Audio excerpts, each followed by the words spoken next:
Oke, standby, kamera ready, sound ready, 3, 2, 1, action.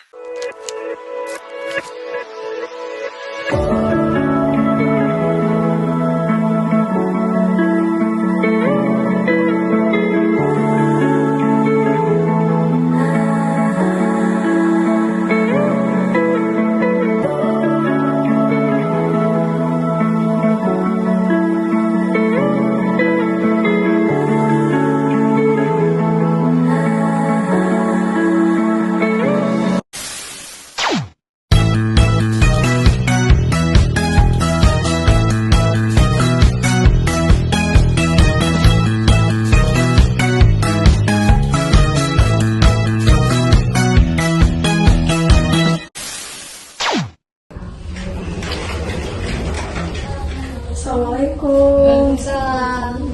Silakan duduk Asa. Terima kasih.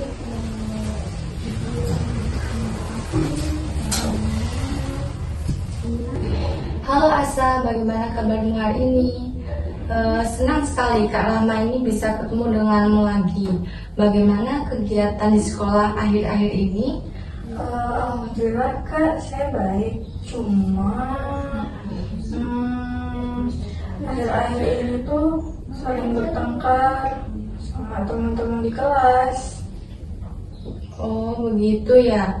Kakak menghargai kejujuranmu. Nggak apa-apa. Kita di sini akan sama-sama mencari solusi supaya Asa bisa merasa lebih nyaman di sekolah. Sebelum kita mulai, kakak ingin mengingatkan ada beberapa asas dalam bimbingan konseling. Yang pertama itu ada asas kerahasiaan. Artinya semua apa yang Asa ceritakan kakak akan jaga, tidak akan disebarkan kepada siapapun. Yang kedua ada asas keterbukaan, jika Asa boleh bercerita dengan jujur dan tenang. Dan yang ketiga ada asas kesukarelaan, artinya Asa di sini datang dengan niat sendiri, bukan karena paksaan. Ya Kak, saya paham dan siap bercerita dengan Kakak. Baik, kakak senang mendengarnya. Sekarang boleh kakak tahu lebih detail kenapa kamu sering bertengkar dengan teman-temanmu? Soalnya Pak, teman saya tuh suka ngajak saya. Kadang mereka tuh bilang saya tuh sombong atau egois. Padahal saya tuh cuma bercanda. Terus kalau mereka marah, saya juga balik marah jadinya kan. Jadi sering libur kita. Jadi Asa ini merasa tidak memahami maksudmu begitu ya? Iya Kak, betul. Saya juga kadang tuh cepat emosi kan kalau mereka nggak mau dengerin aku. Baik. Kakak juga sempat mengamati waktu di sekolah, waktu istirahat. Kakak lihat kamu memang lebih suka bermain sendiri dan kadang menolak ajakan teman. Betul begitu?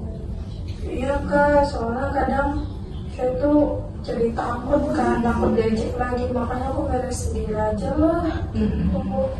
Kakak juga sempat berbicara dengan teman dekatmu nih, Rina kan namanya. Katanya kamu sebenarnya anak yang baik dan suka menolong, tapi mudah tersinggung kalau diajak bercanda sedikit. Iya Kak, saya tuh sadar saya tuh gampang marah. Baik Asa, dari cerita dan pengamatan kakak, sepertinya masalah yang kamu alami ini termasuk dalam masalah sosial emosional ya. Kamu memiliki keinginan diterima oleh teman, tapi terkadang cara mengekspresikan perasaanmu masih terbawa emosi. Mari kakak bantu jelaskan satu persatu ya. Yang pertama ada masalah pribadi emosional. Kalau kamu mudah tersinggung dan sulit mengendalikan emosi saat menghadapi ajakan. Yang kedua ada masalah belajar karena sering bertengkar, suasana kelas tidak menjadi nyaman dan membuatmu sulit menjadi fokus belajar. Yang ketiga ada masalah spiritual. Saat emosi, kamu belum coba menenangkan diri dan dengan doa atau zikir. Padahal itu bisa membantu hati jadi tenang. Iya kak, saya sering langsung marah tanpa mikir. Enggak apa-apa Asa, yang penting sekarang kamu mau belajar memperbaikinya. Asa, kakak punya beberapa rencana agar kamu bisa mengelola emosi dengan baik dan tidak mudah bertengkar lagi. Yang pertama, kakak akan memberikan konseling islami dengan pendekatan hikmah, yaitu dengan cara lembut, penuh kasih sayang dan empati. Yang kedua, kita akan muhasabah bersama, mengingat bahwa setiap perbuatan akan dimintai pertanggungjawaban oleh Allah Subhanahu wa taala. Dan yang ketiga, kamu juga akan belajar manajemen emosi islami seperti berlatih berzikir, berdoa, dan sholat sunnah agar hati menjadi tenang. Wah iya kak, saya mau belajar supaya nggak gampang marah lagi. Baik, sebelum kita mulai latihan, kakak akan membacakan satu ayat dari Al-Quran ya, yaitu surat Al-Imran ayat 134, yaitu orang-orang yang menafkahkan hartanya baik di waktu lapang maupun sempit, dan orang-orang yang menahan amarahnya dan memaafkan kesalahan orang lain.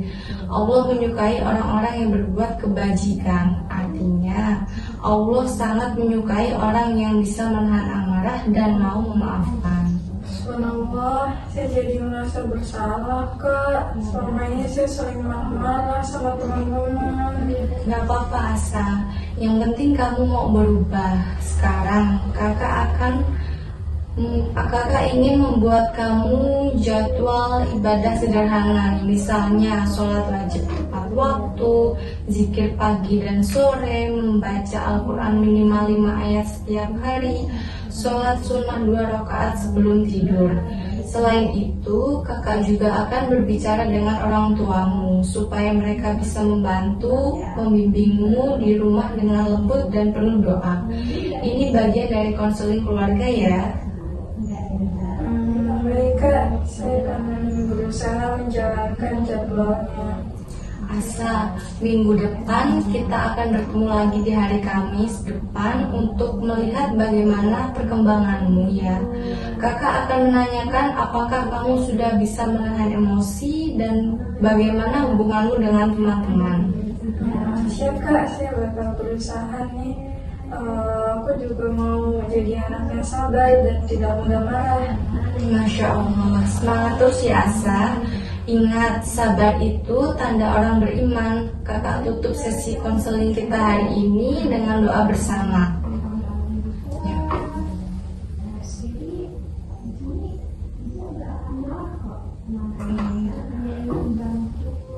Semoga Allah selalu memberikan ketenangan hati untuk kita semua. Kakak akhiri, wassalamualaikum warahmatullahi wabarakatuh. Waalaikumsalam warahmatullahi wabarakatuh. Ya, sama-sama.